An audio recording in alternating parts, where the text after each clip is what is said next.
사랑의 샘 평화의 소리 KCR 11시 종합뉴스 365 헬스 마이랑이 베이 로우 변호사 윤영준 JP 에듀케이션 에듀킹덤 칼리지 다네모라 EL 디자인 전망 좋은 창 공동 제공입니다. 뉴질랜드 뉴스입니다. 최근 원뉴스 베리안 여론조사에서 국민당 지지율이 37%로 지난주 여론조사에 비해 2% 하락했습니다.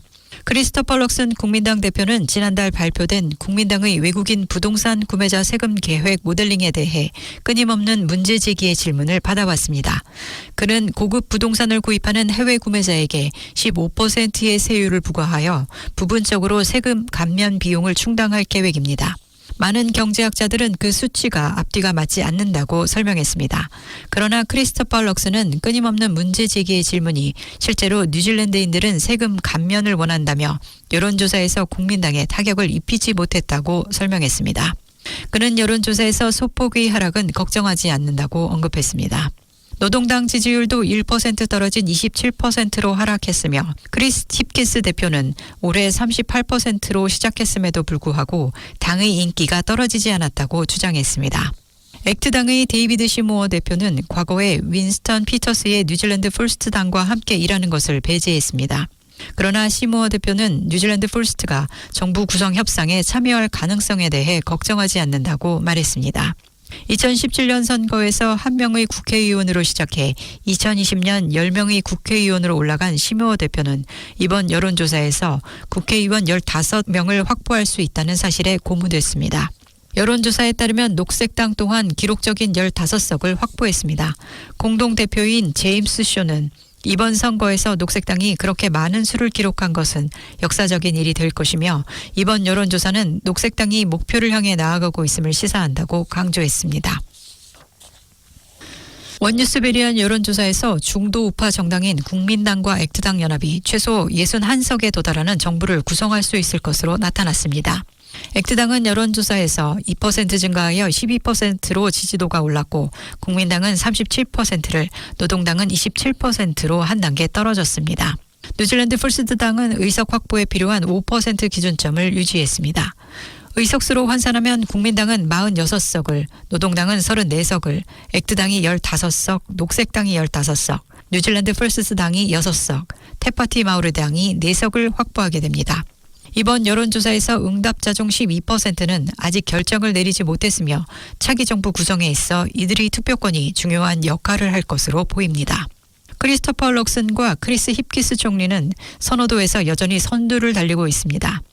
두 사람 모두 여론조사에서 23%의 지지를 얻었고 그 뒤로 데이비드 시모어가 5%, 윈스턴 피터스가 4%, 글로이 스와브릭이 2%, 니콜라 윌리스가 2%입니다. 좌절과 낙담. 첫 번째 당 대표들이 토론에서 힙킨스와 크리스토퍼 럭슨이 자신의 질문에 주의를 맴돌기만 했다고 말한 젊은 유권자가 느끼는 감정입니다. 스카이랜스는 오클랜드 노스쇼어에서 시간당 26달러의 임금을 받는 웨이트리스입니다. TVNG 토론에서 23세의 그녀는 두 크리스에게 부자들이 빈곤에 대한 책임이 있는지 물었고 그들의 대답은 그녀를 슬프게 했습니다. 체크포인트와의 인터뷰에서 랜스는 그들은 확실히 내 질문에 주변만 맴돌았으며 나는 그들이 우리 모두 책임이 있어야 한다고 말할 것을 기대하고 있었으나 그들은 국민들이 세금을 납부할 책임이 있다는 것을 암시하고 있었다고 말했습니다. 그녀는 양도소득세에 대한 약속을 기대했지만 당 대표들은 뉴질랜드의 부유한 시민들의 표를 잃을 위험을 감수하고 싶지 않았을 것이라고 지적했습니다. 원뉴스의 최근 여론조사에 따르면 경합이 치열하지만 국민당과 액트당이 근소하게 앞서고 있으며 뉴질랜드 퍼스트당이 국회 복귀를 목전에 두고 있습니다. 수요일 정부는 사이클론 복원 프로젝트에 2,500만 달러 이상 투자할 것을 결정했습니다. 크리스 힙키스는 총리와 노동당 대표를 겸하고 있지만 이번 발표는 선거 캠페인과 관련이 없이 총리로 결정했다고 말했습니다. 힙킨스는 테카라카에 있는 200채의 주택을 홍수 피해로부터 복원하기 위해 1,500만 달러 투자를 발표하며 와이로와 활주로 확장 연결에 100만 달러 투자를 포함하여 다른 사이클론 프로젝트에도 1,000만 달러 투자하겠다고 언급했습니다. 힙킨스는 이번 발표와 선거 정치는 관련이 없다고 강조했지만 일각에서는 노동당 대표로 선거 캠페인을 벌이는 동안 정부 예산을 가진 총리가 되는 것은 선거 캠페인에 유리한 영향을 준다는 지적도 있었습니다. 뉴질랜드의 계절 조정 경상수지 적자는 6월 분기 동안 10억 달러 감소하여 3개월 전이 77억 달러에서 67억 달러로 감소했다고 뉴질랜드 통계청이 밝혔습니다.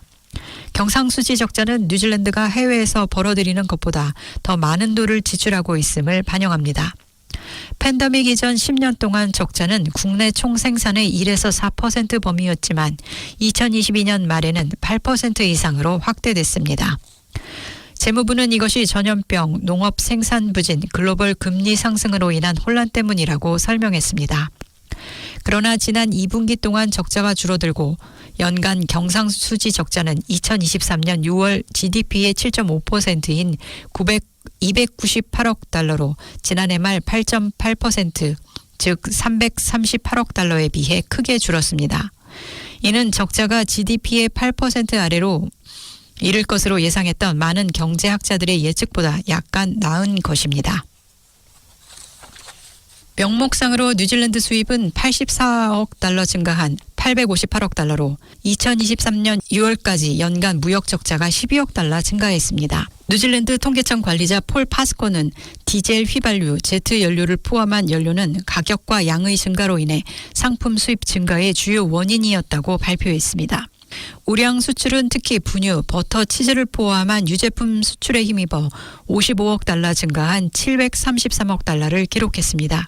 서비스 수출 증가율은 수입을 앞지르며 98억 달러 증가한 238억 달러를 기록했고 수입은 74억 달러 증가한 299억 달러를 기록했습니다.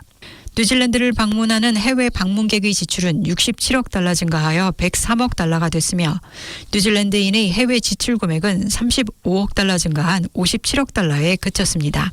1차 소득 적자는 13억 달러 증가한 116억 달러로 확대되어 해외 투자자가 그 반대로 뉴질랜드에서 더 많은 수익을 올리고 있음을 보여줍니다. 2023년 6월 30일에 종료된 회계연도에 해외 투자자가 벌어들인 소득은 32억 달러 증가한 반면 해외에서 뉴질랜드 투자자가 벌어들인 소득은 20억 달러 증가했습니다.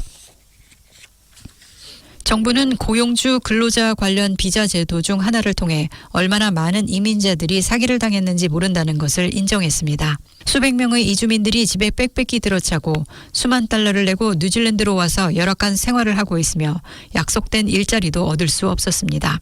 뉴질랜드 이민국은 고용주 취업비자, Accredited Employer Work 비자에 대한 검토를 시작했으며 피해자를 위한 지원 패키지를 수요일에 공개했습니다. 이 제도를 통해 고용주는 최대 3년 동안 이 비자를 사용하여 이민자를 고용할 수 있는 인증을 받을 수 있습니다. 지원 패키지에는 피해자를 위한 임시 숙소 자금과 필수 생활비가 포함됩니다.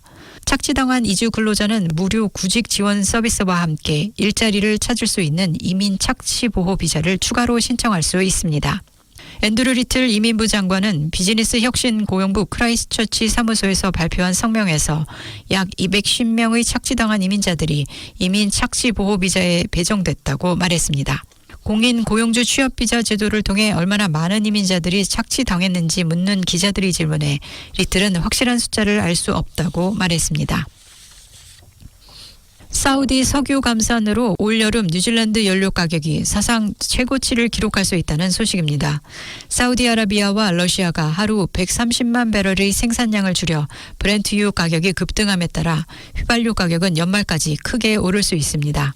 휘발유 가격은 올여름 기록을 갱신할 것으로 예상되며 일부 전문가들은 91 옥탄의 가격이 크리스마스까지 3달러 50센트까지 오를 것이라고 예측하고 있습니다. 정부의 25센트 유류세 보조금이 종료된 지 거의 3개월 만입니다. 브렌트유는 배럴당 95달러까지 올랐는데 이는 올해 최고 수준입니다. 유가 상승, 뉴질랜드 달러 약세, 마스덴 포인트 정유소 폐쇄 등이 가격 상승을 이끌고 있으며 이러한 상황은 앞으로도 계속될 것으로 보입니다. 오클랜드 공과대학의 한 교수는 대부분의 뉴질랜드인들은 계속 비용을 지불하는 것 외에는 선택의 여지가 없을 것이라고 언급했습니다. 매크로 마케팅 교수 벤 울리스 크로프트는 우리가 도시를 자동차 중심으로 설계했기 때문에 많은 사람들이 능동적으로 대중교통을 이용할 수 있는 옵션이 없다고 지적했습니다. 그는 크리스마스가 다가옴에 따라 꿈의 선물은 전기 자동차가 될 수 있지만 가격도 저렴하지는 않다고 덧붙였습니다. 도시를 덮고 있는 짙은 안개로 인해 오늘 아침 오클랜드 공항을 오가는 약 30개의 지역 항공편이 취소됐습니다. 오클랜드 공항에 따르면 13편의 출발과 도착편이 취소됐고 16편의 지역 항공이 지연됐습니다. 국제선 항공편과 웰링턴 크라이스처치 더니든 퀸스타운으로 가는 주요 국내선 항공편은 영향을 받지 않았습니다. 트와이젤 북쪽 푸카키 다운수에서 대규모 화재가 발생했습니다. 어제 오후 7시 45분쯤에 불이 났고 소방대원 11명이 진화에 나섰습니다. 알파인 라벤더 농장과 8번 주립 고속도로 교차점 사이의 일부가 폐쇄됐습니다. 지금까지 전해드린 뉴질랜드 뉴스는 뉴스허브, 원뉴스, RNZ, 뉴질랜드 헤럴드, 스토프, 인터레스타 코닷 엔짓에서 간추렸습니다. 오늘의 환율 정보입니다. 뉴질랜드 달러와 대비 원화의 기준 환율은 792원 82전, 한국에서 보낼 때 800원 74전, 한국에서 받을 때 784원 90전입니다.